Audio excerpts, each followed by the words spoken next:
boom, we're on. And this week's episode is brought to you by Platinum Wave Campers, the UK's leading stockist of luxury Volkswagen camper vans. With locations up and down the country, Platinum Wave Campers are on hand to bring your vision to life. So whether you are looking to start working on a custom built project or find your dream Volkswagen transporter, this is a place to look. Ever dreamed of owning your own Volkswagen camper van? Well, now's your chance, as you can save £500 by using the code James500. All you have to do is speak to one of their friendly sales team and say that James English sent you there. Now, let's get into the episode. Thanks for coming on. My pleasure. I was just about to say thanks for having me there. Yeah. Relax, calm down. I like you've been here before. How you been, brother? I'm good. We were just saying a moment ago before we started, very, very busy, obviously promoting this film here, which is a sentence I never thought I'd be saying, promoting a documentary about my life. Things are great. Incredibly busy, which is a blessing. It is. I never take anything for granted. As a former fighter or a former athlete, you always kind of worry what you're going to do afterwards, and certainly for me, I was always worried, what am I going to do when it's all over? And yeah, things are good. Things are really, really good. So yeah, to answer your question in a long roundabout way, I'm good. Good on you. I always go back to the start for my guests, where you grew up and how it all began. Yeah, 45 minutes away from here, a little town called Clitheroe. I was born in Cyprus on an army base, but, grew up in Clitheroe. Yeah, if you watch the film, you'll know all about it. But just a very, very average young lad, just getting in a few scraps here and there and whatnot. Did martial arts when I was a kid and loved that. Left school at 16. Nothing particularly noteworthy, to be honest. How were you at school? How were you at school? How was I at school? Yeah. So that's the fucking accent you got there, James. How was I at school? I had good grades. You know what I mean? I wasn't stupid or anything, but I wasn't a star pupil, let's be honest. Well, I was a terrible pupil. I didn't care about school. I never applied myself whatsoever, and that's one of my biggest regrets, to be honest. But I didn't have a bad brain on me, so I still somehow managed to get decent GCSEs when I left school, even though weirdly enough, I was quite proud of this. I went through 5 years of secondary school without doing homework once. But in our house, it was such a volatile household. It wasn't really like you could sit down at the dining room table and do your homework. It was kicking off all the time. But when I left school, as I say, I got some decent GCSEs. So I went to college for a little bit. I went to Blackburn College, and I had no idea what I wanted to do. And I remember looking at a college prospectus, and my dad, because I got decent GCSEs, I could qualify for the Advanced Electronical Engineering course, right? I've got no interest in electronical engineering. I know nothing about it, and I had no business being on the advanced course. Everyone else on the course had already done a year to get to that point, but I had decent grades, so I qualified for it, did not understand anything. It was all well over my head, far too, advanced for me. Because I didn't understand, I stopped listening. I was more obsessed with being a DJ back in the day, so I just listened to my own mixes at the back of the classroom, and then I just stopped going, I remember my dad, he was like, "Are you going to college?" I'm like, yeah, of course I am. And there was this little cafe by the bus stop, and he'd come and sit in this cafe just to make sure I was getting on the bus. I'd give the bus driver 20p and get off at the next stop, and then I'd just walk around for hours on end. So yeah, that was my college experience. And your dad, he was a sniper? Yeah. That's a tough fucking job. I've had a couple of snipers on the podcast and they struggle mentally as well. Did that play a major effect on yourself as a kid? No, because that was all done and dusted by the time I grew up. Do you know what I mean? My dad was in the army. I was born in an army base, so I don't remember any of that. But, I talked about this in the film a little bit. It was, my mum and dad loved us dearly, and I'm not here to shit on my parents. They did their best by us, Times were hard. Money was tight. We had they had 6 kids, so a family of 8. And he spent 22 years in the army, and then you just get fucking cast aside. Do you know what I mean? And he went from being a sergeant major in the army and a sniper to all of a sudden working as a petrol pump attendant. Do you know what I mean? And I can only imagine what that must have been like. Do you know what I mean? And I'm not making excuses for him because there was violence in the house. There was a lot of violence in the house, but I'm sure he was going through some kind of depression, PTSD. He was involved in some heavy stuff. I know that now as a man, so I'm sure you know, he was dealing with his own stuff, you know, because my dad's great. You know, my dad supported me every step of the way. And, you know, he's part of the reason why I'm standing there having this conversation with you now, because when he realised I had a flair for martial arts as a kid, he would drive me all over the place. He did with all of us. You know, with Conrad, he was good at rugby and canoeing. And again, he did everything he could to support us. Yeah, he had a temper. Yeah, he was a bit of a madman. Do you know what I mean? But he loved us dearly and passionately. Do you know what I mean? And yeah, he was quick with his fists and whatnot. Do you know what I mean? But it was also a different time. And I'm not excusing him. Do you know what I mean? It was kind of accepted back then, wasn't it? Yeah. Weirdly enough, do you know what I mean? And I'm not saying I'm not justifying what he did. Do you know what I mean? But yeah, it was a little different. And my dad was a bit extreme. Do you know what I mean? But yeah, giving your kids a crack round the head wasn't frowned upon. I mean, ours was a little bit different. I remember. I hope he doesn't see this, but but I remember. My son, he wrestles. He's at college in San Francisco, and he came out to watch one of his wrestling tournaments. And we were sitting at the hotel, and we were having a beer. And I hadn't seen him in ages, and we just got chatting about old times, right? And I said, "Oh, remember that time, Dad? The TV license inspector. You know what I mean? Because money was tight, so we never had a fucking TV license, and I come in from school, and there's a guy in a suit sitting there in our front room." And lo and behold, it was the TV license inspector. But I didn't know. And my dad's sitting there saying, yeah, we've got a TV, but we don't watch it. You know what I mean? We don't use it because we haven't got a license. You know, we're very honest. And I walk in from school and just walk in, plunk the TV on straight away. So my dad fucking lost his mind. And when the fucking TV license inspector left, you know, he kicked off, picked me up above his head, threw me headfirst into the washing machine, split my head open, blood everywhere and whatnot. I said, and we just got talking about that somehow. And my dad goes, yeah, good times, good times. I said, good times. I said, maybe for fucking you. But yeah, there you go. That's kind of like what it was like in our house. Do you think those experiences, those set you up to who you were today, like being a tough bastard and kind of not backing down? Do you think all that shit? 100%. As I say, I love my dad. I love my mum and dad. My mum was just as bad as my dad, let's be honest. But yeah, without question. Without question, you know, I mean, I guess you kind of get used to getting fucking hit in the head. I have a lot of older brothers as well. And listen, I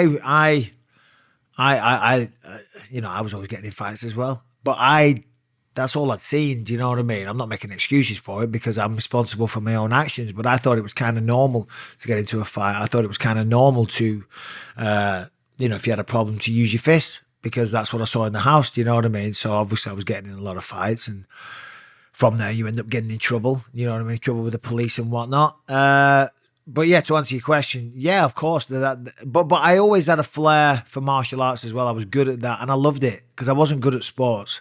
I was terrible at sports, you know what I mean? I had 2 left feet when it came to football and wasn't particularly coordinated. I was kind of clumsy and whatnot. But when I started doing martial arts, I'd found something I was good at. Do you know what I mean? And it was a great feeling. So all that stuff together, and of course, getting your face smashed in off your mum and dad on a daily basis doesn't hurt. You ended up in the jail, was it for 28 days? Yeah. What was that for? Kicking somebody in the head? Yeah, well, it was actually a public order offence. Do you know what I mean? So no one pressed charges because they started it all, but I finished it. Self-defence? Well, it was self-defence, but I walked into a toilet and my mate was on the floor and there was 2 guys kicking the shit out of him. So obviously, and I went to break it up and then boom, another one of their mates punched me in the back of the head. So it all kicked off and then we got outside and yeah, I ended up kicking one of them in the head and, you know, police pulled up and everyone legged it. This copper says, saw the whole thing, Michael. No point running. And I thought, yeah, there's no point. It's a small town. They're going to be waiting for me outside my house. And went to court. And as I say, it was only a public order offence, but it was the straw that broke the camel's back. You know what I mean? I'd been there a few times and the judge was like, this guy's not learning. You know what I mean? So he gave me a little sentence. And to be honest, it was the best thing that ever happened to me. It really was because I wasn't learning and I was very flippant and I didn't care, you know, and I had a beautiful girlfriend. She's now my wife. We didn't have 2 kids. What am I saying? But she was pregnant with my first boy, with Callum. And I was still acting like a dickhead. Do you know what I mean? I was still very immature. And when I went to prison, I remember sitting in the holding cell before they take you to your cell and whatnot and just looking around and thinking, wow, Is this it? Is this what my life's destined to be? Fucking sitting in a Preston prison, surrounded by, no offense to any prisoners, the dregs of society. You know, I remember some guy came, "Oh, you're all right, mate. What are you in for?" I'm like, "Fuck off. Don't fucking speak to me. I'm not one of you." And I said to myself there and then that day, I said, right, that's it. I've got to make a change. This is not what I want from my life. This is not who I want to be. So as I say, you know, I'm in a roundabout way grateful to that judge, because it definitely taught me a lesson. So what was the plan of action when you came out then? Your missus is pregnant. Your mum and dad probably feel let down as well that you're 28 days, it's fuck all basically, but it's still enough to say that could have been the start of something where you're going to be in there more frequently. What was the plan of action for yourself to say, fuck this, I'm screwing ahead? Yeah, well, as you say, 28 days, I mean, it's nothing really. But as you say, next time, it would have been 6 months and then 2 years and whatever. And before you know it, you're a career criminal that's just fucking getting locked up and spending your time in prison for going out on the sesh and then end up getting in scraps. Do you know what I mean? That's not what you want out of life. So the first thing was to get a job and just hold down a fucking job. Do you know what I mean? Because I didn't care. I mean, I was just doing dead-end jobs, and the way I thought about it was, well, if I lose one, they're easy to come by. Do you know what I mean? So I got a job working at an upholstery factory as a quality control inspector. And, you know, and I was doing that for a couple of years. And, you know, I was all right, but I was like, there's got to be more to life than this. And I remember this guy, MICHAEL, he was my supervisor at the time. And he came up to me and he said, "Mike," he said, "is this what you want to do for the rest of your life?" I said, "No." He said, "Well, you need to give it some thought." He said, "Because before you know it, 20 years are going to pass by just like that, you know." And I did think about it, and I think, what am I going to do? What am I going to do in my life? And I was doing some soul searching. And then I went up to him one day, I said, "Hey, Mick, I figured it out what I'm going to do." And he goes, "Oh, what's that?" And he takes his tool belt off and he's walking over. "What's the big idea then?" I said, "I'm going to be a professional fighter." And he was like, "Oh, you're a fucking idiot." And I said, "No." I said, "Trust me, Mick, I know what I'm talking about here." And he did. He thought I was out of my mind. He thought, this guy's a fucking idiot. You know? And that's what everyone thought. And I was given an opportunity by one of my old senseis when I was a kid. I'd never even heard of the UFC. I mean, no, sorry, that's a lie. I'd heard of it, but I wasn't conscious of it. I'd heard of it when it first came out, but I wasn't aware of it. You know, it wasn't something I was looking at or considering. But he told me all about it. And he said, "Michael, there's a lot of money to be earned." You know, he said, "The people in America, if you become a champion," he said, you'll be fucking acting in movies. You're bona fide celebrities. You make money and all the rest of it." And I was like, well, I've got fuck all else going for me. I'll give it a shot. And yeah, so everyone was laughing at me. All the lads at work, I said, "I'm quitting work. I'm moving away. I'm going to become a professional fighter." And I knew everyone was talking shit. Everyone was laughing at me. Even my own mates, even a lot of people, you know, that are close to me in my hometown were like, "What's he doing? They're already skint and he's quitting work to become a professional fighter." Oh, what, because he thinks he's hard? Do you know what I mean? But yeah. How was that for you to try and prove people wrong? No, I didn't care. That wasn't my mission. I wasn't trying to prove people wrong. I was trying to prove myself right, if you will. I was trying to, you know, trying to make something of myself, but more importantly, provide for my children and my wife, you know. How old were you? 20, this was 2003 to 24. That's when you went into the Contender? Yeah, the ultimate, well, no, yeah. So this guy said, if you quit work and let me train you, he said, if you get to top 5 in the country, I'll pay your loss of earnings. That was the deal he made me. And I said, well, I thought, I know I can be top 5 in the country. I know I can. So I quit work, started training down in Nottingham Monday to Friday. I'd come back at the weekends and do a bit of DJing. And then, yeah, within 2 years, I think I had 10 professional fights. So I became the Cage Warriors champion, Cage Rage champion, FX3 champion, British kickboxing champion. So things were going well. And then, yeah, they came out to the UK looking for 2 guys for the Ultimate Fighter. So down at Earl's Court, we had open auditions. But everyone else auditioning, I knocked them all out. Do you know what I mean? So I was like, yeah, I'm a shoe-in here. So, yeah, that's how that came about. What was that feeling for you to be going over to the States? Mate, unreal. Like, there's a little bit of it on the documentary where this van pulls up outside the house. For those that don't know, it's like Big Brother, except every week 2 guys fight. And I've never even been to America in my life. Do you know what I mean? And now here I am in Las Vegas in some massive mansion on a reality TV show, getting to fight. And it was just the most exciting, unbelievable experience of my life. It was, yeah, I loved it. I mean, it was lonely, you know what I mean? No contact with the outside world and all the rest of it, but it was a crazy experience, and I loved it, yeah. Because the UFC wasn't big then, it was kind of on its ass, was it not? And that show kind of changed the game for it, man, and gave it the platform to then kick on. Yeah, it's unbelievable. Exactly. For those that don't know, so Dana White and the Fertitta brothers, they bought the UFC, I think it was 2003, and they changed it. You know, they brought in all the athletic commissions, because back in the day there was no rules, pretty much. There was no time limits. There was no weight classes. So they tried to mold it into a proper sport and got the athletic commissions involved, and they believed in it. But at one point they were like $45 million in debt, you know, and they were like, right, what can we do? Because the UFC wasn't even allowed on TV. Do you know what I mean? It wasn't even allowed on cable TV in America. Porn was, but the UFC wasn't allowed. Excuse me. So they thought, right, we'll do this reality TV. This was their final attempt. They said, right, well, we'll put some money into this. God knows how many million. We'll put some money into this, but if this doesn't work, that's it. And they had the first season of The Ultimate Fighter. I was on season 3. But the first season of The Ultimate Fighter, the final was two guys called Stephen Bonner and Forrest Griffin. And they fought, and it was on Spike TV, which is like a regular TV channel in America. And when the fight was happening, because it was a crazy fight, like the viewing figures just went crazy, and people were calling each other up saying, have you seen this fight on this channel? And it just exploded from there. And that is what saved the UFC. And then from there, it just became this, you know, not overnight success, but that was the true turning point. And season 2, 3, 4, it just got bigger and bigger and bigger to what it is today. And you won it. You were the first British person ever to win it. Yeah. Season 3, I went out there. Yeah. So yeah. And how was that getting to the final match? Knowing there's a 6-figure deal there for you, changed your life. Your missus is there, who stuck by you thick and thin. Like, did you feel a lot more pressure then than you did when you were fighting for the world title? I felt tremendous pressure. You know what I mean? Because at that point, you know, it's still a million miles away from, you know, having any kind of success in my life. Yeah, I'd had a few fights and maybe had a bit of TV time. Do you know what I mean? But that's not what I was trying to achieve.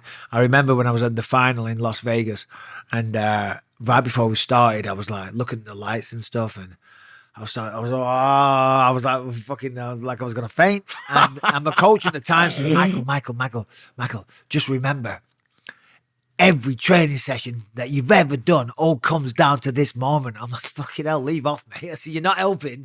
Do you know what I mean? You're pouring the pressure on it, Jesus.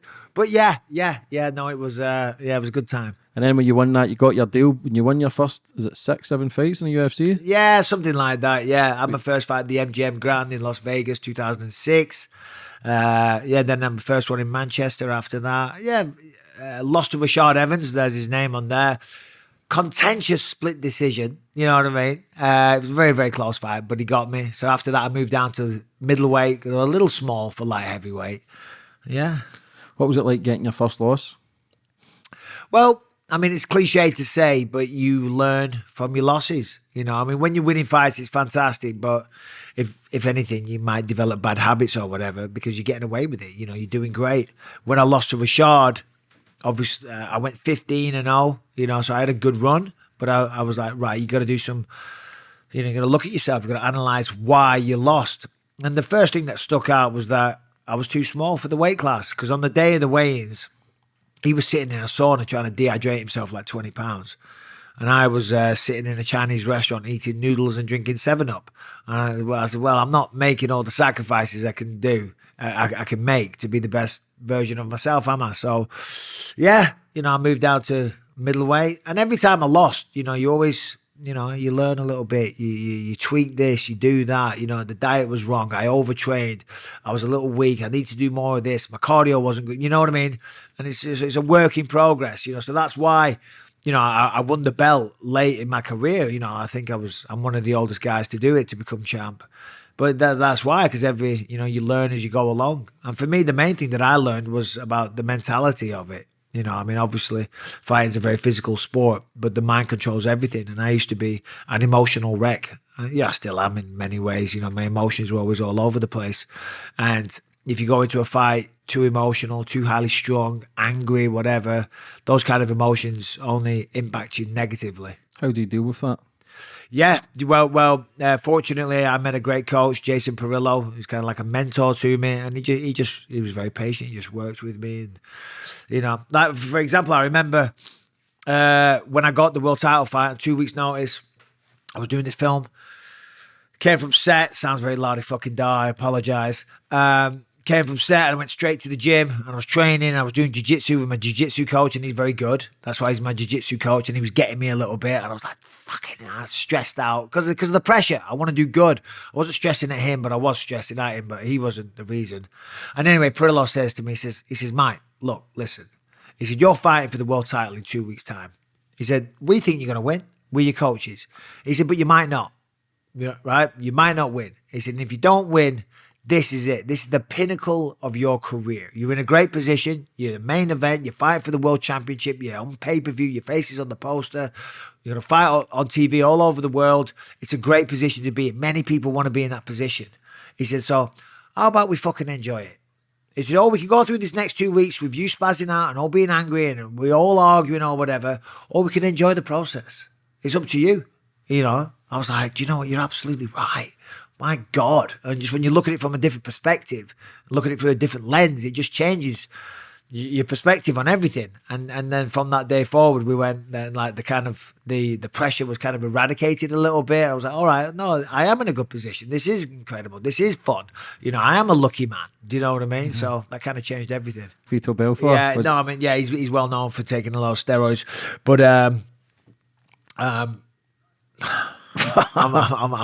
just wanted to ask myself a question there about something. Something I said earlier. I hope it doesn't get taken out of context. Anyway, you can see it anyway. Yeah, no. I said he's a fucking juice monkey. Do you know what I mean? That's an expression, isn't it? Do you know what I mean? I was like, is that going to get twisted? It shouldn't. Yeah, racism. Yeah, there's nothing fucking racist about it. Do you know what I mean? But anyway, yeah, no, he takes a lot of steroids. He's well known. He's a prolific cheat. He's been banned multiple times, and he kicked me in the head. But you know what? I mean, I knew he was probably going to be on steroids. But that's the arrogance of a fighter. Do you know what I mean? It's like, all right, well, whatever. You know, that's his weakness. You know, he feels the need to do that. I don't feel the need. You know, he kicked me in the head and my retina detached. And that's when you lost your eye? Yeah. This is what some story of fucking about it. It's unbelievable to lose your eye, keep fighting, kind of lying, cheating. That's kind of the bad boy for the back in the day. That's probably gave you that incentive to cut corners and kind of find a way to fucking succeed. Like when you're going through that and Dana White phones you to say, look, your career's over, and your career was just kind of flourishing then, you were kind of starting, getting into the limelight.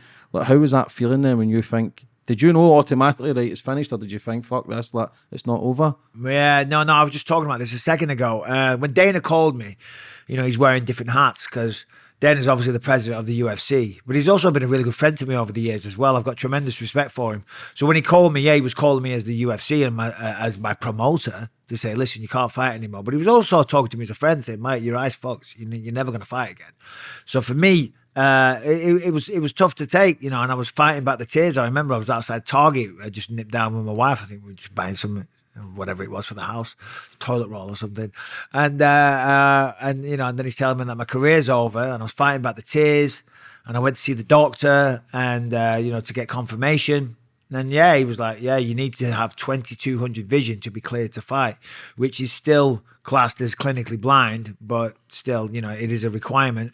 But he said, he gave me a little glimmer of hope. He said, sometimes I have seen it. If people, you know, rest, they don't do anything, they don't get the heart rate up, they really take it easy, sometimes it can improve. It's very rare, but sometimes it can improve. Well, that was it. That was the glimmer of hope. That's all I needed. Do you know what I mean? So I spent the next best part of a year literally sitting on a couch, depressed as fuck, drinking a lot. Do you know what I mean? Going through some dark times. Do you know what I mean? Feeling sorry for myself, basically. You know, because my career had been taken away. And as you say, I was just starting, everything was going great. Everything was going, we just moved to America, you know, it's all an exciting time. And then all of a sudden we move out there and then all this, you know. And the eye wasn't getting better. In fact, if anything, it was getting worse, and it slowly got worse. And this is a prosthetic lens. It looks terrible without it in. So I thought, well, fuck it, you know, I got to do what I got to do. So I got to start lying and cheating and scamming the test. And as you say, you know, all those years of being a little scally kind of paid off. Do you know what I mean? 'Cause, you know, doctors are kind of nerds. Do you know what I mean? You can pull the wool over their eyes. Yeah, silly bastards, aren't they? Yeah, they're smart, but they're not street smart. Do you know what I mean? I'm fucking bullshit a doctor all day long. See, when you're going through your depression there for a year and you're boozing and kind of probably putting on weight, how does that affect your wife and your kids? Like seeing their dad who's active and always kind of front stage and you've headlined so many fucking events. Like, how is that when that's taken away from you? Can you see a part of that in your dad as well, being with the adrenaline rush, being a sniper, and then it getting took away from him, and then he's pumping gas? Like, Yeah. Did you see a kind of resemblance there? Well, no, yeah. Until you just mentioned it now, yeah, I never saw a parallel in that, but I can kind of see it. I see the angle you're coming from. I mean, in terms of my wife, I mean, she's incredible. I don't deserve her. She's been my absolute rock, and she doesn't want anything from me. You know, she doesn't. She has no expectations or anything. She's the best person, the best thing that ever happened to me. And she was just so supportive the whole time. Do you know what I mean? All she wanted was, and still to this day, just what's best for me. Couldn't care less about money or anything like that. That doesn't excite her. I keep telling, like, she doesn't want me to work so much right now. I'm like, babe, who the fuck do you think is paying for your horse lessons? Do you know what I mean? There's not a money tree. Do you know what I mean? That stupid car that you drive. Anyway, but she doesn't care. And the point I'm making is, like, she was just supportive from day one and whatever was best for me. And then when I decided I was going to carry on fighting, and I was trying to, I mean, what happened was I went to the doctor one day, and I kept going every week, and you're sitting in there, and it's all like, you know, people that are in the 80s and 90s with cataracts and stuff like that. And I would sit there in these waiting rooms. I'd feel sorry for myself. You know, I'm like, look at all these people that are at the end of their life. I'm in my prime. I'm a professional athlete. I'm a fighter, and I'm sitting here with these old biddies. Do you know what I mean? I don't deserve to be here. You know, I was, you know, feeling sorry for myself, you know, and I was going back week after week after week. And one day I went in and my regular doctor wasn't there. This other guy was there. He said, Michael, he said, you keep coming. I see on the records, you come every week. Well, why do you come in? I said, Doc, I've got to fight again. Do you know what I mean? I said, I'm just coming. I'm trying to see if there's been a little bit of improvement. As soon as you say there's an improvement, boom, I'm back. Do you know what I mean? And he said to me, he said, all right, well, why don't you start training? Why don't you start training and, you know, we'll see what happens. I said, hold on a minute. I said, I've been told that I can't even get my heart rate up. I said, and now you're telling me I can start training. And he says to me, he says, Michael, my dad always said, and I say this in the film, he said, there's two types of men in the jungle. First man swings through the jungle on a vine and waits until they have hold of another one before they let go of that one. He said, the other man swings through the jungle, lets go of the vine, and they hope that they catch the other one. He said, something tells me you're that second type of man, Michael. I said, I fucking am, doctor. He said, all right. He said, well, start training again, and then, you know, we'll see what happens. And what happened from there is I started training. I called the UFC and said, I'm back. And then they went, hold on, we're going to get your eyes checked. I'm like, shit. And they sent me to doctors of their choosing and whatnot. And yeah, as I said, just totally blagged it, bullshitted, lied, guessed. You know, there was one test. You have to put your eyes in this thing, and like these little lights light up, and when you see one, you have one in your left hand, one in your right hand, and when you see a little light, you push it, but you just got to look forward. Obviously, I can't see past my nose there. I can't see my hand there at all. So on this side, I had no fucking idea. But I'm looking at like the rhythm and the timing on that side, and I'm like, just like guessing it.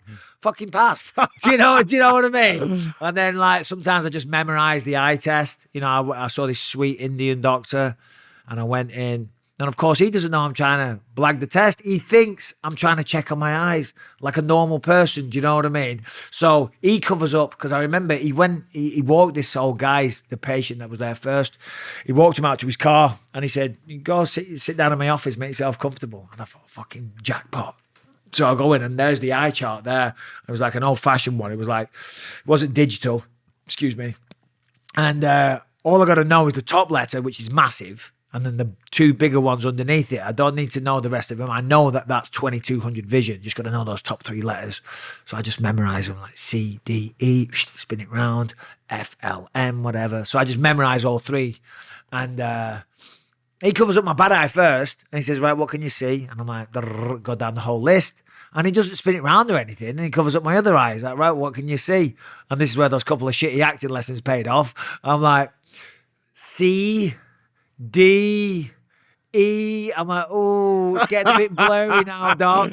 Oh, and he goes, right. He says, well, you've passed. He said, but you shouldn't fight. He said, if anything happens to your other eye, he said, you're going to go blind. He said, do not fight. I'm like, oh, yeah. You're right, Doc. I'll give it some thought. I'll talk it over with my family. And yeah, oh, yeah, oh.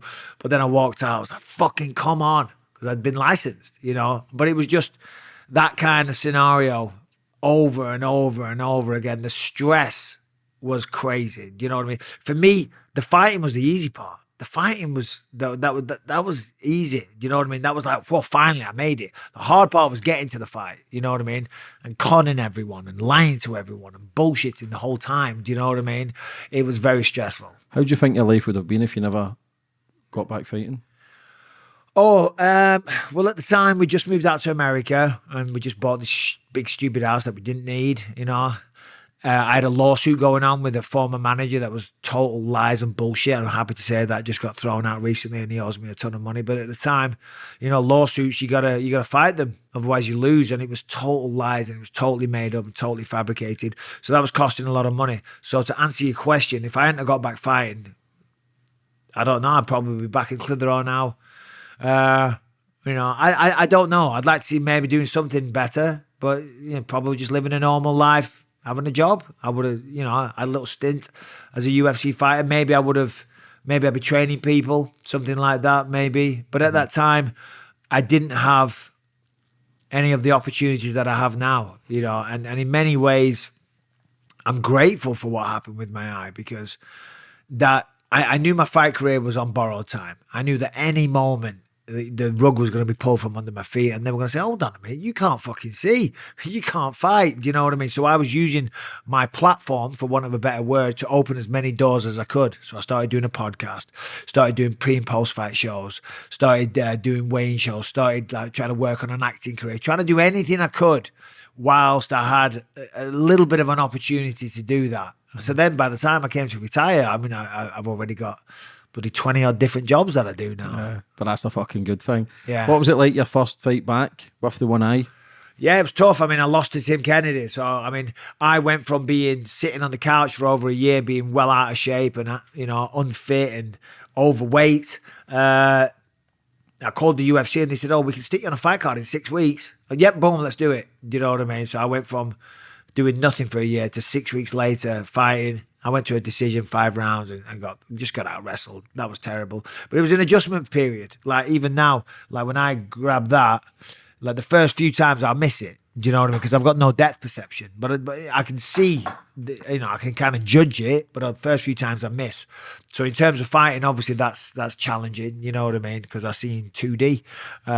So yeah, it was definitely an adjustment phase, and I wasn't even aware of it. But my coach at the time was, you know, he was working towards like trying to fix that, engaging my distance and stuff like that. But because I didn't know, like I did a book, Quitters Never Win, and the co-author, the guy that ghost wrote it for me, Anthony Evans, he put some stats in the back, and I didn't even know this. Before the eye injury, I used to use my jab basically a lot more, you know what I mean? But then afterwards, I wasn't using my jab, you know what I mean? I wasn't even conscious of that at the time. But obviously that just goes to show because I couldn't gauge it, you know what I mean? Look, Rock Cold. How did you not spar with him? Was it him you sparred with? And you made that slight little comment and he kind of pissed him off? Yeah. No, we sparred together one day. He was the Strikeforce champion, which was like the next biggest organization in America after the UFC. And I did an interview one day. Someone said, oh, I saw you were sparring with Luke Rockhold recently. How did that go? And I'm like, well, you shouldn't really talk about sparring. But let's put it like this. I'm the unofficial Strikeforce champion of the world. Right? And it was just a joke. See, look at you, you're laughing. It was just a fucking light-hearted remark. But he did not find it funny. He did not find it funny. So, yeah, you know, we ended up fighting. How was that fight for you? The first one? Yeah. Yeah. It was... Sounds like an excuse. It's not an excuse. Headbutt one up. It beat me fair and square. I mean, so obviously this eye, I can't see. Anyway, just for the viewers that don't know, there we go. Boom. That's what you wanted, isn't it? So, because they're all like, his eyes look fine. Do you know what I mean? That's why I did that. If you see it, it's a fucking mess. Anyway, so this eye doesn't work. And then right before I flew off to Australia, the fight was in Sydney. I was grappling and a guy kneed me in the head, one of my training partners, by accident. I opened up a big cut right above this eye. And when we got to Australia, when we were doing the square ups and stuff, he kept saying, oh, look at that, you got stitches in your eye, Mike. I'm like, yeah, so what? I've been training, you know what I mean? And I remember day of the fight, as I say, I was always worried. that I was going to get rumbled because of my eye. I remember walking into the arena, day of the fight. And as I walked in, oh, God, I feel nauseous. Too much coffee and an empty stomach. As I'm walking into the arena, like some of the UFC staff came running up to me, these two ladies, like, Michael, the doctor needs to see you right now. I'm like, doctor needs to see me. Why? Something to do with your eye. I'm like, oh God. I'm like, this is it. This is the moment I've been dreading. Rumbled. We're fucked. Yeah. Day of the fight. Do you know what I mean? So I was terrified. And I had to sit in this room and wait for the doctor to come in. The doctor comes in. I said, what's up, doc? He says, you can't fight with stitches in. You've got to take those stitches out. And he just took the stitches out and that was it. I was like, fucking hell, dodged another bullet. And then in the fight, after about a minute or so, we clash heads, or he headbutted me, whichever way you want to put it. And the cup opened up and blood was pouring into this eye. If you watch the fight, you can see it. It sounds like an excuse, but it's true. But I've only got one eye. And when blood was going into that, I couldn't see. It was just red. And I'd wipe it and I'd see for a second, but then more blood would go in it. And it's like if you put a tub of paint on a car windscreen and put the windscreen wipers on, it's just going to smear, isn't it? That's how I could see. It was just like a red blur. And then, throughout that time, I got kicked in the head, and fair play to him, he got me. But after that, I was very frustrated because I couldn't talk about it. I couldn't say, otherwise I would never fight again. So there was a bitter pill to swallow. So I had to stand there and say, yeah, he beat me fair and square. I was like, your mother. I was literally fucking blind at that moment in time. He seemed to have knew that your eyes were fucked. He seemed to have knew that what you were doing on the fight anyway, and you listen to him speak and you're kind of full him. It's as if he knew, because he waited and waited, because you changed your dynamics of the way you used to fight. Yeah, I mean, you just saw when I took that lens out. You could.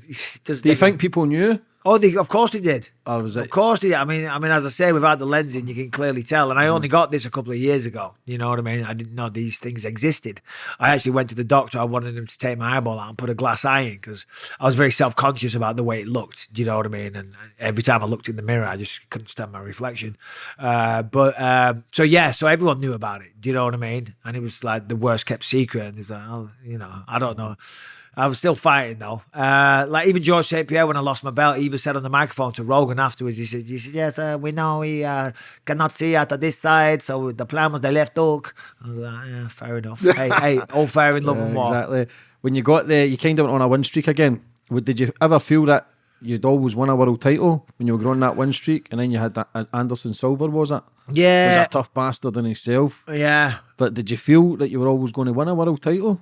No, I didn't. Why? To be honest, I mean, obviously that was always the plan. I was always working towards that, and if that would happen, fantastic. And of course, I was in like 3 or 4 number 1 contender fights prior to being the champ, and I was proud of that in itself. Just to be a professional fighter and get to a number 1 contender fight, that's an achievement by itself. And to do that multiple times, I was kind of proud. And that was kind of like my consolation prize. That's what I would tell myself. Well, it's hard to be number 1 contender several times. Of course, nobody wants to be the number 1 contender. But I'd come to terms with my lot in life. Do you know what I mean? I knew I had one eye. I knew I couldn't see. I was still fighting. I was earning really good money. Do you know what I mean? I was like, if a world championship comes along, great. But if not, I'm still doing all right. Do you know what I mean? I've still managed to turn my life around. I'm still having a fight career. And I was getting into my late 30s anyway. Do you know what I mean? So I was like, well, it's probably not going to happen. Of course, still hoped for it. Still worked towards it. Still didn't give up on it. Do you know what I mean? But also at the same time, you got to be a realist and say, well, I'm pushing 40 now. I've got one fucking eye. Do you know what I mean? I'm probably not going to get it. So yeah, that was kind of like my mindset. If it comes along, great. If not, well, so what? Happy days still. And Anderson Silva, was that London? Yeah. What was that when you got the call to fight him? Yeah, it was great. It was Christmas Eve, and I was supposed to fight Gegard Mousasi, who's a tough fighter. He's the Bellator champ now. And Christmas Eve, I get a phone call off Dana White, and he says, we're thinking of changing up your opponent, Anderson Silva. I said, oh, fucking great. He says, yeah, Merry Christmas. Because I'd always wanted to fight Anderson because he was the champion. He was a long-time champ. He defended the belt, I think it was like 14 times. You know what I mean? He was the best fighter that the UFC had ever seen. And I always thought I could beat him.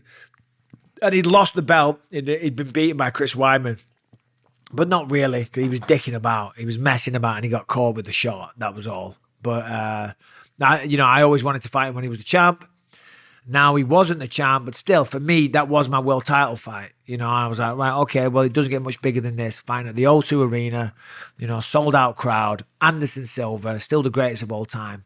So for me, that was my world title fight. And that was the approach that I went into that fight with. So I left no stone unturned in the training camp. I was the most disciplined I'd ever been. And yeah, I got the job done, but definitely got a few extra scars on my face. I was cruising to a victory. I dropped him in the first, dropped him in the second, and then my gum shield came out in the third. And as I say, I don't see out of this eye. So see, if you're Anderson Silva, my mouthpiece, gum shield, comes out, and the referee's not stopping the fight for me to put it back in. Do you know what I mean? So I'm backing off, and I'm waiting for the ref.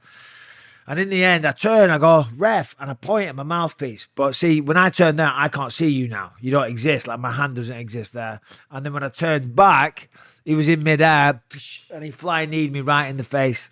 And I dropped on the floor, and blood pissing out my face everywhere. And he thought he'd won the fight, because as the knee hit me, boom, the round ended. So the referee jumped in, and he thought he'd won. So he was celebrating. I was on the floor covered in blood. I'm like, I'm not unconscious. He said, yeah, no, I know the fight's still on. So it was pandemonium.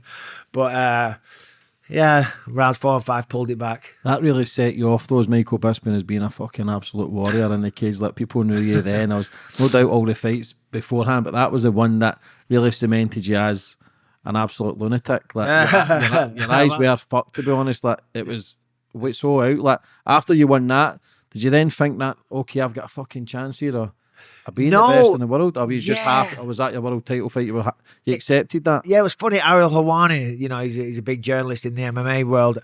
He even said to me, he said, Michael, you just beat Anderson Silva. Why didn't you call for a title fight? Do you know? And it's a good question, because I should have done, because I should have made the most out of that opportunity.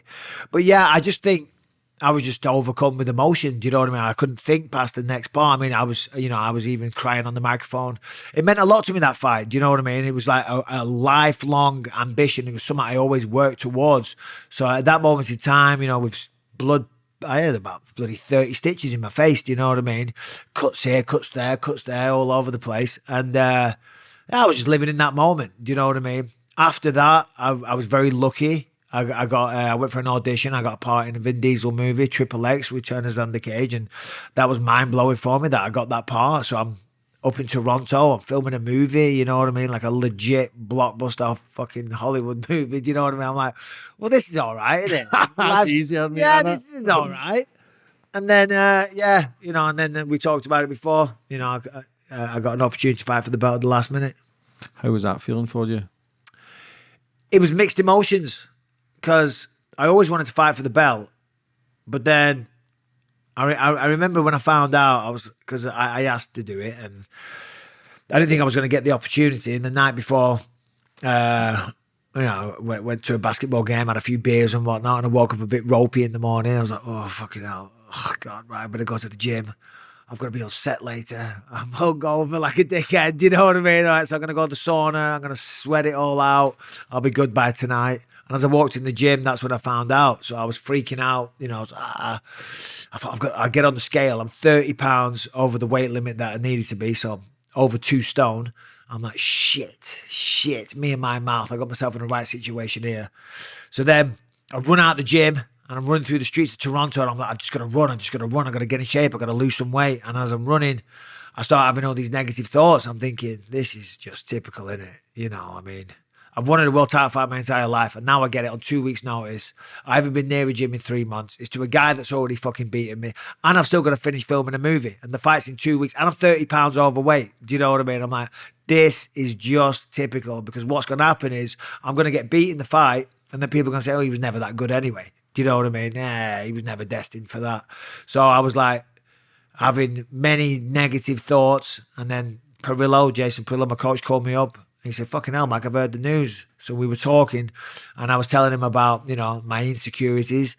And he's like, Michael, stop having these negative thoughts. He said, you've been fighting your whole life. He said, you've been training your entire life. He said, you just beat Anderson Silva, the greatest of all time, not long ago. He said, stop thinking like this. You can do this, so, yeah. And how does that then come into play when you're going through all the emotions through your life? You've got 2 weeks notice. Like, did you think that helped you because of your character, that it was kind of more pressure? Oh, it definitely helped. It definitely helped because an expression that Jason always uses is that I would mind fuck myself. I mind fucked myself my entire career because it meant so much to me. I wanted it so badly. And when you want something so badly and you obsess over it, it has a negative impact. Do you know what I mean? Like, I would train so fucking hard. Like, I've got no knees. I've got 2 total knee replacements because I ran. I wanted to be in the best shape possible at all times. I was always the hardest working one in the room. I would be the first there, the last one to leave, you know. And I pushed myself to the absolute limit, but also mentally as well. I would stress out and obsess over the fight, and it meant so much to me. That was my only identity. It was my only way of making money for my family. And you know, I would mind fuck myself. He said, Michael, you mind fucking yourself. You're stressing yourself out. And I would. With this fight, I didn't have the ability to do that. Do you know what I mean? It was short notice. I was a 10-1 underdog. Everyone expected me to lose. I didn't have time to overtrain. Normally in my training camps, I would start and I would feel strong and explosive and stuff. But by the end, I'd be skinny, I'd be weak, I'd be overtrained. Overtraining is worse than undertraining, believe it or not, because you just got no strength and no explosivity. So you know, but that was because, and it's a weakness, you know, overtraining. And another one that Prilla would always used to say it takes confidence to take a day off. Do you know what I mean? Because then there's a fine line between having the confidence to take a day off and being a lazy bastard and wanting to rest. Having the confidence to take a day off means, you know what? I'm good. I'm on track. Today, I'm going to rest. I'm going to get a massage. I'm going to just do some stretching and whatnot. You know, when you're not confident, it's like, I've got to run. I've got to train more. If you see your opponent on social media training, like, come on, let's go run fucking 5 miles. That's mental weakness. It takes confidence to go, you know what? I'm good. I'm just going to chill today, you know, but I would never do that. Anyway, long roundabout way of saying is that with 2 weeks notice, I didn't have time for any of that. And I felt no pressure. I was like, well, fuck it. Everyone expects me to lose anyway. I'll go out there, I'll swing for the fences, give it my best shot. How the fuck did you lose the weight? Oh, with great difficulty. No, do you know what? It wasn't. It was actually the easiest weight cut of my life. Why? Like, for people that don't know, like, we typically cut about 15 pounds of water weight. You know, your body's made up, you know, predominantly of water. So if you know how to manipulate that, you can temporarily dehydrate yourself and make yourself very light. I wish we didn't do it in MMA, but it's just part of the culture. So I had to lose, you know, about 15 old-fashioned pounds first, you know. So I don't know how the fuck I did that, but it came off. And then the weight cut, that when I dehydrated myself, was the easiest process ever. You know, it was like, you know, I don't know. It's like it was meant to be or something. You know, I'm not that guy. But we need to give you some tips to big damn toe, mate. Do you know what I mean? It was like, shit, this is all going rather well, isn't it? This is all going to plan. So how was it getting in there then for the fight of your life, like the one that you've wanted your whole fucking life, the one you thought slipped away many times, like to be getting in there for a world title fight? Like, did you get nervous at any point, or did you just feel fuck it? No, I felt amazing. When I walked out for that fight, I've never felt so good. I've never felt so confident, never felt so calm, never felt so like just like present and in the moment in my life. And I remember when I walked in, and this just shows, like, because normally you're like, oh, you're in the zone, and you're like, oh, you know, it's a crazy situation, you know. You're walking into the cage, there's your opponent, you're gonna fight in a really vicious form of combat, you know, basically anything goes. You can't bite him or knee him in the balls or anything stupid like that, but other than that, pretty much everything's fair game. So you're gonna fight properly, you know what I mean? The entire world's watching, there's 20,000 people in the arena, your opponent's hard as fuck.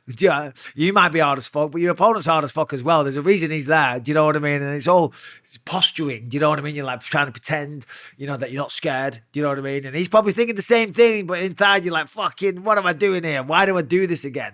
So you normally have all these crazy emotions, you know. On this occasion, there was none of that. I was like, yeah, I'm good. And this just perfectly exemplifies that, because when we went to the middle, right, and the referee gives you an opportunity to touch gloves. I went to touch gloves, and he goes, no touch. I said, well, no touch. And as I was backing off to my corner, I said, no touch. I said, I'll touch you in a second, motherfucker. And the fact that I was making a joke in that moment there shows like that I wasn't stressed out. Do you know what I mean? The fact that I was being quick-witted, you know, and my normal cocky self shows I was in a very positive mind frame. So what was it like to lift the belt, to be world champion, and everything you've dreamt of as being a kid to come into that existence at that present moment? Like, what is that feeling?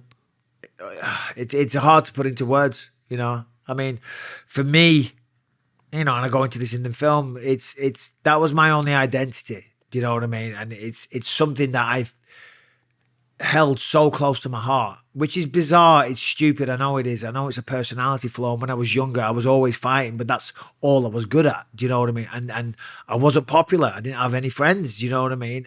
But then when I started being able to fight and being one of the bad guys, if you will, then I started making friends and everything. And then I started leaning into that character as well. Do you know what I mean? So I was always getting in fights. I was always the badass or whatever. I've lived in America too long.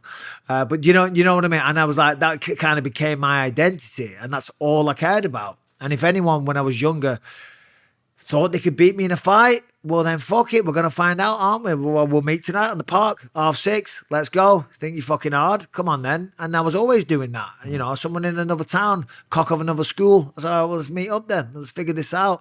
And that was bizarre. You know, it's stupid, there's definitely something wrong there. But as I say, that was all I had and that's all I was. Do you know what I mean? So anyway, to answer your question, to fast forward all these years later, and that kid that's still inside me to this day, that still does in many ways hold that close to his heart. You know what I mean? Yeah, it was the best feeling. But it was not just for me, you know, for my wife. You know, she supported me every step of the goddamn way, through thick and thin, highs and lows, you know, because I've been a pain in the ass to deal with, you know what I mean? And she's been there every step of the way. So for her, for my children, for my parents, for everyone in England or the UK that supported me, you know, it just... It was an amazing feeling. Do you think you'd have lost that fight, would have retired? Well, that was the thing my wife said to me. She says, right, Michael, said, after this fight, are you going to retire? I said, babe, if I win the championship, if you think I'm going to retire, you're out of your fucking mind. What are you talking about? I said, if I lose, I'll retire. I said, but if I win, come on, that's a chance to make some proper championship money. But yeah, that was the plan. That was the plan. If I lost, I was going to retire. And then, obviously, I didn't lose. I won. So my plan from there was, right, well, I'm going to try and defend this belt 3 times. And then I'll retire. But I never managed to do that. But I defended it in Manchester. I had a super fight in Madison Square Garden against George St. Pierre. You know, I had a good little run. How was the GSP fight? He's a legend in himself. Yeah. Well... Were you bitter against that? But No, not bitter against it. I had he just came out with retirement, didn't he? Yeah, I had the best training camp of my life for that one. And this, I was honestly, I was performing so good in that training camp. I knocked out so many people in sparring, and that's not really something you should really brag about. But I was just on. Do you know what I mean? I wasn't trying to either. I was just fucking on. And everyone's like, "Oh, you're gonna fucking kill George St. Pierre," and that's how I felt. Again, mind fucking myself. Last day, I was supposed to fly to New York on the Saturday. On the Friday, I wanted to do another 5 rounds of sparring. You know, even though I was flying, I was in the best shape ever. I'm like, no, come on, let's do some more sparring. And I got 3 different training partners, and every 2.5 minutes you switch. And this guy, Dean Amasinga, he's an English guy. He shot for a takedown, like his life depended on it, and then landed on it, and his shoulder hit my ribs. And as soon as I landed, I felt it, and I just screamed at the top of my voice because I knew my ribs were fucked. I was like, and I couldn't move. And I went straight to the doctor, and he says, yeah, it's not broken, but all your cartilage is like kind of ripped and stuff. I said, so what can I do? He says, oh, there's nothing you can do. You're just going to wait. I said, how long? He said, a couple of months or so. I said, I'm fighting George St. Pierre, Madison Square Garden. I fly to New York tomorrow. He said, oh, you can't fight. You can't fight. I said, doc, because with my situation, with my eye, this was a big fight. George is a big pay-per-view draw. This was going to be by far my biggest payday and help set me up financially. Do you know what I mean? This would have probably paid more than a lot of my other fights put together. Do you know what I mean? I'm like, there's no way I'm pulling out of this fight, doc. No way. This is my doctor, not the UFC doctor. And he says, right, okay. He says, so we came up with this plan. He says, what we can do is, he says, you can inject yourself with lidocaine. Right, he says that will numb it completely. You won't feel anything. He said, but the problem is, it only lasts for about 45 minutes. He says, so we can't do it now. He said, you'll have to do it at the arena about 20 minutes before you go out and fight. He said, but you'll have to FaceTime me, right? And I'll walk you through it. He said, because if you get it wrong, you can puncture your lung and die. I'm like, for fuck's sake. So anyway, so I'm like, so he gives me a thing of lidocaine to take with me in a needle, a syringe. And I go to New York and I speak to the UFC first, off the record. I speak to someone. I tell him the situation. I said, I want to make sure lidocaine isn't a banned substance. That was the conversation I was having. That was why I was mentioning it, because last thing I want to be done is labeled a fucking cheat. You know what I mean? So I said, listen, I've got a bit of an injury, and my doc was talking about giving me some lidocaine. Is that an issue? And he said, well, you'd have to talk to the commission. He said, but the thing is, Mike, he said, lidocaine isn't a banned substance. It's not a problem at all. He said, but if you tell the commission that you want to use lidocaine, they're going to know that you're injured. And then if they know that you're injured, they won't let you fight. You know, he said, so that's your call. It's up to you what you want to do. And I thought, well, fuck that. I'm not telling the commission, am I? So anyway, so we go over to the arena and like, it's like time to fucking do the FaceTime with the doc. And I'm not there. And I'm like, fucking, and the commission, they're like the police, you know, like the athletic police, and they watch it, every move. They watch what you drink, they watch what you're eating, you know, and anywhere you go, like 2 commission members follow you everywhere. And I remember I went to my bag and pretended I was getting something out and like slide the syringe. And then I went into the toilet and like, you know, the commission come in, I'm like, all right, lads, I'm going to drop a deuce. Do you know what I mean? Fuck off, leave me alone. So I was sitting there and I'm like, am I really going to do this? This is crazy. So I fucked it off. Anyway, so I went in that fight, and the first round or so, I wasn't good. And everyone was like, you weren't yourself. You weren't moving too well. It's like, yeah, I couldn't move. Do you know what I mean? But I'm not taking away from his victory, but that is the actual scenario that I went in there with. Do you think you'd have won if you weren't injured? Yeah, I mean, listen, George is amazing. He's a great guy. He's a class act. He's an incredible martial artist. He's probably, or if not the one of the greatest of all time. So I don't want to disrespect the guy and say that, but yeah, of course, I think I would have done better. For sure, would have done better. Definitely would have done better. How was it your last fight you lost and then having to retire? Was that a difficult decision, or did you just know, right, fuck this, enough's enough? Well, when I lost that to George, obviously, you know, why did you not retire then? I don't know. Against a legend like that. Well, I was like, I wasn't going to go out like that. Do you know what I mean? I should have done in hindsight, but I hung around New York for a few days, just like eating and, you know, drinking a bit too much, you know, nothing crazy. I was with my family, do you know, and we're just enjoying life, you know, just going out for dinner and having a bottle of wine and just enjoying myself. Got home, and then my wife's parents were staying at the house. They were watching my youngest, Lucas, so Beck and the oldest, who could come to the fights. And so we went out for lunch with her mum and dad. And as we were driving to this restaurant, there's a radio station in America dedicated to MMA. And I'm listening to that in the car. And it comes on, breaking news. Anderson Silva has tested positive for steroids again. And he's out of his fight against Kelvin Gastelum in Shanghai. And they're currently looking for a replacement, right? And I'm driving, and it's like a week after my fight. I'm still black and blue from the George St. Pierre fight. And my wife's there, and my in-laws are in the back seat. I turned around and I said, I'm going to fucking do it. And they went, you what? You can't do that. Michael, you just lost. You just look at your face. You can't fight. I said, yeah. I fucking called Dana White there and then. I said, you looking for a replacement? He said, yeah. I said, I'll do it. He said, are you serious? I said 100% deadly serious. So then I had to go do all the fucking medicals again. Ugh, that was annoying and time consuming and worrying. And then fly out to Shanghai, China. Now, all this is you know, it's a nice roundabout excuse for saying I got bingoed. Do you know what I mean? But I went out there, and I did go out with the intention of winning. I thought I could win, but I had no business being there. When I look back in hindsight, it was very, very foolish. I remember when I cut weight, when I cut that 15 pounds, I caught myself. I was walking by, and my shirt off in my hotel room, and I just caught my reflection, and I stopped and looked at myself, and I was disgusted with what I saw. I was so skinny and emaciated and just overworked and worn out and malnourished, you know what I mean? Like trying to make weight and stuff. And anyway, the fight starts, and boom, he catches me, and he clips me and gets me, and God bless him. And then after that fight, I was in a nightclub, and I started having flashes out of this eye, you know, and every time I look left and look back that way, I get a flash of light. And I was like, what the fuck? And I looked left and looked back that way, flash of light again. And every time I did it, I'd get a flash of light. I was like, oh, shit. I know what this is, because I've been through it with my other eye. And the doctors always begged me, Mike, don't fight. If anything goes wrong with your good eye, you're going to go blind. And I was like, well, lightning's not going to strike twice. It struck once with the other eye. But I thought, here we are, fucking lightning struck twice. And, but so yeah, anyway, that was the reason to retire. And how was that? Is that a relief for your missus? Oh, yeah, I think so.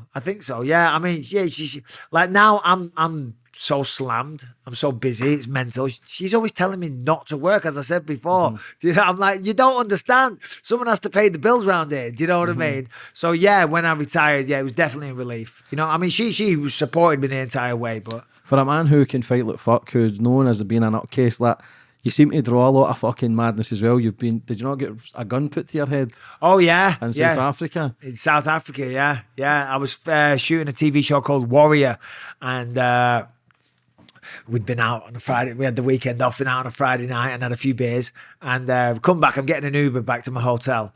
And the Uber driver said it's like a one-way system. And we're at a four-ways crossroad. He said, you might as well jump out here. Your hotel's like just there. He said, for me to drop you outside it, I've got to go all the way around the city in the one-way loop, so it makes sense. But I'm pissed in the back seat and I'm not listening to him. And he says, yeah, your hotel's just there. And I'm like, all right, mate. And I get out and I didn't see which way he pointed. And I don't fucking know Cape Town, South Africa. Do you know what I mean? So I'm like, well, there's 4 ways I can go.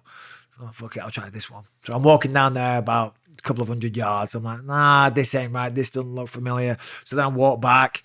And I'm pulling my phone out and I'm like, I try this way. And I'm like, that ain't right. And I'm looking at the maps on my phone. Basically, I'm looking like a fucking tourist big time. You know what I mean?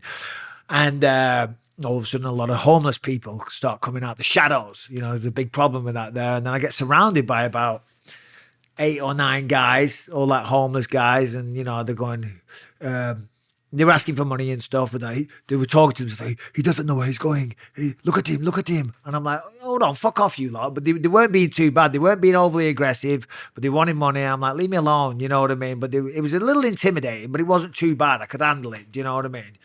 But as I'm doing that, as I'm talking, this car just fucking drives down the street, mounts the fucking pavement. And it was like an old cop car, but the windows were all smashed. It was rusty as fuck, but you could see it had been like a cop car at one point or something. And it just mounts the pavement. 2 guys jump out of the car, and this guy goes, shoom, puts a gun to my head and goes, get in the car. I'm like, fuck me. And you want to say that, you're all tough and macho in those situations. Fuck that. I shit my pants. I thought I was going to die. And he just kept saying, get in the car. And I'm like, I'm not getting in the car. I thought, if I get in that car, I'm a dead man. If they asked for my wallet, I would have given them my wallet or my phone or whatever. But they weren't asking for that. They were telling me to get in the car, right? And I'm like, if I get in that car, I'm fucking dead. Simple as that. And when I was going through that, all I wanted to do, because I thought I was going to die. So I called my wife. As I had a fucking gun to my head. I called my wife because I thought I just tell the kids I love them because I'm gonna fucking die. Do you know what I mean? Honestly. And then as I was doing it, because I was like doing, you just push a button on your phone and it starts to ring. And then I thought, what a fucked up thing to do. So, oh, by the way, I'm about to. I thought I can't fucking do this phone call. So then I hung up, right? But he's still got the gun to my head and he's still going, no, get in the fucking car. And then all the other people are talking to him. He's going, yeah, he doesn't know where he's going. And right. And they start fucking arguing amongst themselves. Right. But as I'm standing there with a gun to my head, my wife's calling back, right? Doing my fucking head in. She kept calling and calling. I'm like, I'm kind of in the middle of something here. Fuck off. Fucking interrupting me. But as I say, the guy with the gun was arguing with the homeless people. They were chatting. They're not the smartest people, let's be honest. And when he wasn't looking at it, I just went, fuck off. Pushed him as hard as I could. He went, it was a good push. He went fucking flying. He went flying down the street and I just legged it. I bet your knees were fine when you were doing that. I have never ran so fast in my life. And they didn't even chase me, to be honest. Who knows? Maybe the gun was empty. Do you think you could have died if he took you in the car? 100%. Or do you think it was a ransom attempt? I don't know about that, but I 100% I would have died. When the woman that picked me up to take me to the set the next day, I said, I was all shook up. I got into the hotel room and I fucking broke down. Do you know what I mean? I did. I was fucking upset. But when the woman was driving me to set in the morning, I said, look, I told her what happened. She said, oh, yeah, because she was a local woman. She said, yeah, we don't drive on the motorways from 2 o'clock in the morning to 6 a.m. I said, why is that? She said, because what they do is they come out the townships, like 2 guys will grab a giant rock and they'll just dump it in the middle of the motorway. So someone will be driving along at night, not see a massive rock, hit that, big crash, then they run out the side of the motorway, fucking kill them and rob them. He said, life's cheap round there. He said, that's what they do. So 100%, if I'd have got in that car, I was a dead man. Thanks for coming on today, brother. Amazing story, great talker, Yeah. great life, like, unbelievable career. Just before, where can people get to watch this? Yeah, I mean, listen, it should be available right now, I think. I think the release date's March 21st, which is any day now. Video on demand, so iTunes, Google Play, Amazon Prime, all that good stuff. That's where you'll find it. So, yeah, check it out. Hope everyone likes it. Michael, for coming on today and telling your story. I thoroughly enjoyed that. Great man, great career. I know you're busy with the rest of the interviews today, but I wish you all the best for the future. God bless you. Thank you, James. Appreciate it, buddy.